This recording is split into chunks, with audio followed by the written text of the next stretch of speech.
ماہر عالم دین اور یا بغیر سمجھے پڑھتا ہو، جیسا کہ ہم سب لوگ قرآن کو پڑھتے ہیں، اللہ پڑھنے کی توفیق عطا فرمائے اور اللہ قبول فرمائے۔ اس لیے قرآن یہ ہے اللہ کا کلام اور یہ اللہ کی مخلوق نہیں، اللہ کی صفت ہے۔ اب آؤ اس مقصد کی طرف جو مسئلہ میں نے بیان کرنا شروع کیا تھا کہ اگر کسی معاملے میں قسم کھانے کی ضرورت پڑے، سچی قسم ہو تو اللہ کی قسم کھائی جا سکتی ہے یا قرآن کی، اور کسی چیز کی قسم کھانا جائز نہیں۔ اور اگر اللہ پاک نے کسی چیز کی قسم کھائی ہے وہ اللہ کا مسئلہ الگ ہے، اللہ کسی قانون کا پابند نہیں ہے، قانون کے پابند ہم ہیں، ہم اللہ کے بندے ہیں۔ اس لیے کعبے کی قسم، پیر کی قسم، اولاد کی قسم، جان کی قسم، سر کی قسم سب حرام ہے۔ اگر کسی نے قسم کھائی کعبے کی یا پیر کی یا اولاد کی یا اپنی جان کی، یعنی قرآن پاک کے علاوہ، اللہ کی ذات کے علاوہ کسی اور چیز کی قسم کھائی، وہ قسم نہیں ہوگی، وہ ایک گناہ ہوگا۔ قسم ہی نہیں، بس گناہ ہے، توبہ کرنی پڑے گی۔ اور اگر قسم کھائی ہے اللہ کی یا قسم کھائی ہے قرآن کی، وہ شریعت میں قسم ہے۔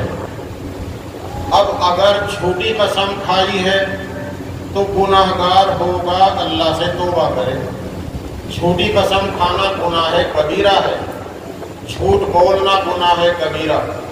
دنیا کا کوئی دھرم، دنیا کا کوئی مذہب جھوٹ کو جائز نہیں کہتا، جیسے دنیا کا کوئی دھرم شراب کو، نشے کو جائز نہیں کہتا۔ اسی طرح بلاత్కాری کو دنیا کا کوئی مذہب جائز نہیں کہتا، جھوٹ کو بھی دنیا کا کوئی مذہب جائز نہیں کہتا۔ اور آپ نے تو ہندی کی کتاب میں پڑھا ہے، سانچ برابر تپ نہیں اور جھوٹ برابر پاپ۔ تو اس لیے جھوٹ بولنا گناہ کبیرہ اور جھوٹی قسم کھانا اس سے بھی بڑا گناہ۔ لیکن اگر کسی نے قسم کھائی ہے جھوٹی، قرآن کی کھائی، اللہ کی کھائی، گناہ گار ہوا، اللہ سے توبہ کرے۔ اور اگر کسی نے قسم کھائی ہے آئندہ کے لیے کسی کام کے کرنے کی قسم کھائی یا کسی کام کے نہ کرنے کی قسم کھائی، تو وہ قسم جبھی قسم ہوگی جبکہ قرآن کی قسم کھائی ہو یا اللہ کی قسم کھائی ہو۔ پھر اگر اس قسم کو توڑ دیا، جس کو شریعت نے قسم مانا ہے، اس قسم کا کفارہ بھی دینا پڑے گا۔ اس قسم کا کفارہ کیا ہے؟ قرآن پاک میں 7ویں پارے میں اس کو بیان کیا ہے کہ اگر کسی نے قسم کھائی کسی کام کے کرنے کی، پھر اس کام کو کر لیا، کسی کام کے کرنے کی قسم کھائی اور اس کام کو نہیں کیا، قسم ٹوٹ گئی۔ کسی کام کے نہ کرنے کی قسم کھائی، پھر اس کام کو کر لیا، اب قسم ٹوٹ گئی۔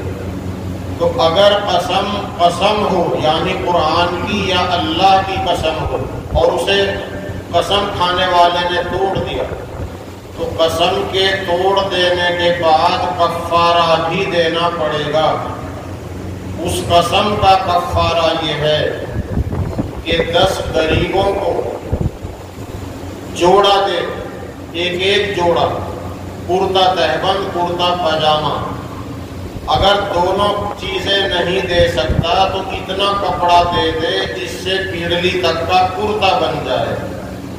اگر پنڈلیوں تک کرتا بن گیا تو سطر اس میں بھی چھپ جائے گا، کیونکہ ناف سے لے کر گھٹنے کے 1 انگل نیچے تک سطر ہے جس کا ڈھانپنا ضروری ہے۔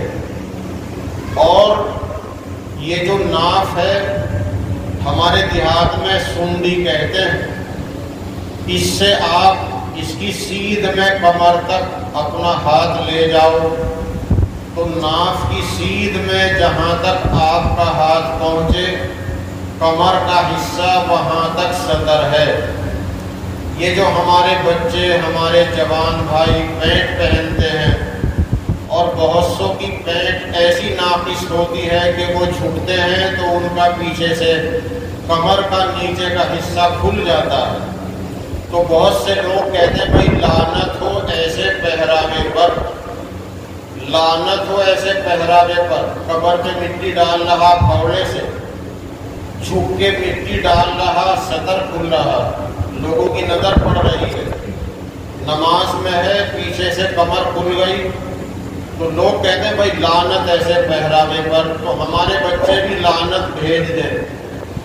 یہ سنڈی سے لے کر گھٹنے کے 2 انگل نیچے تک صدر، اور اس کی سیدھ میں کمر پہ ہاتھ لے جاؤ تو کمر کا وہاں تک کا حصہ بھی صدر، اس کا کھولنا دوسرے کے سامنے حرام، گناہ کی بات ہے۔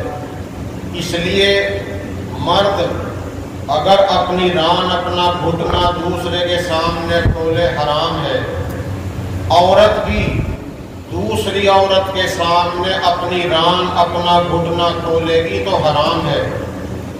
عورت جب بچہ جننے کا ٹائم آتا ہے تو بہت سی عورتیں، لڑکیاں اس کے پاس رہتی ہیں، دائی بھی رہتی ہے، نرس رہتی ہے، تو جو عورت دائی کا کام کرے یا جو نرس ہو، بچہ جنوانے میں مدد کر رہی ہو، اس کا وہاں رہنا جائز ہے، اور کسی عورت کا، کسی لڑکی کا وہاں رہنا حرام ہے، کیونکہ یہ ران، یہ گھٹنا عورت کا دوسری عورت کے سامنے کھولنا بھی حرام ہے۔ یہ بات میں نے ضرورت سمجھ کے بتائی ہے، ماں بہنیں بھی سن رہی ہوں گی۔ تو یہ جو قسم کا کفارہ ہے، یا تو 10 غریبوں کو کپڑے کا جوڑا دے دے، کرتا تہبند، کرتا پاجامہ دینے کی ہمت نہ ہو تو لمبا کرتا دے دے، اور اگر اتنی گنجائش نہیں تو 10 غریبوں کو ایک فطرہ دے، ایک فطرہ، اور اگر اتنی گنجائش نہیں تو 10 غریبوں کو 2 ٹائم پیٹ بھر کے کھانا کھلائے، جن کو آج کھلایا ہے انہیں ہی آئندہ کبھی کھلائے، اور یا ایک غریب کو 10 دن تک دونوں ٹائم کھلائے، اور اگر اتنی گنجائش نہیں تو قسم کا کفارہ آسان یہ ہے کہ لگاتار 3 روزے رکھے، لگاتار 3 روزے رکھے، یہ ہے قسم کا کفارہ۔ اور قسم آپ نے سمجھ لیا، قسم وہ ہے یا تو اللہ کی کھائی ہو یا قرآن کی، اس کے علاوہ کوئی قسم ہی نہیں، گناہ ہے۔ تو قرآن پاک ایسی چیز ہے، یہ ہے اللہ کی صفت، اللہ کا کلام، یہ اللہ کی مخلوق نہیں۔ اس لیے مبارک ہیں وہ بچے، وہ بڑے مرد عورت جو قرآن پاک کو پڑھتے ہیں، جو قرآن پاک کو سنتے ہیں، اور جو قرآن پاک کا حفظ کر لے تو ان کا تو کیا ہی کہنا، وہ تو آپ نے سن لیا ہے۔ یوں کہا جائے گا اقرا ورتق، پڑھتا جا اور چڑھتا جا، اور ایسے ٹھہر ٹھہر کے پڑھ جیسے دنیا میں ٹھہر ٹھہر کے پڑھتا تھا، اور تیرا آخری ٹھکانہ وہی ہے جہاں تو پڑھتا ہوا رک جائے، کئی ہزار منزلیں طے کرے گا جنت کی، اور خاندان کے ایسے 10 آدمیوں کو لے کے جنت میں جائے گا جن پر جہنم لکھی جا چکی ہو۔ اس لیے ہر بھائی، ہر بہن ارادہ کر لے، پھر اللہ سے دعا بھی کرے کہ اللہ تعالی ہمارے بچوں میں بھی، بچیوں میں بھی حافظ قرآن، عالم دین پیدا کر دے، جو ہماری بخشش کا ذریعہ بن جائیں۔ تو یہ آج کا پروگرام ماشاءاللہ قرآن پاک کی نسبت پر منعقد ہوا ہے۔ اللہ تعالیٰ اس بچے کے حفظ کو بھی قبول فرمائے۔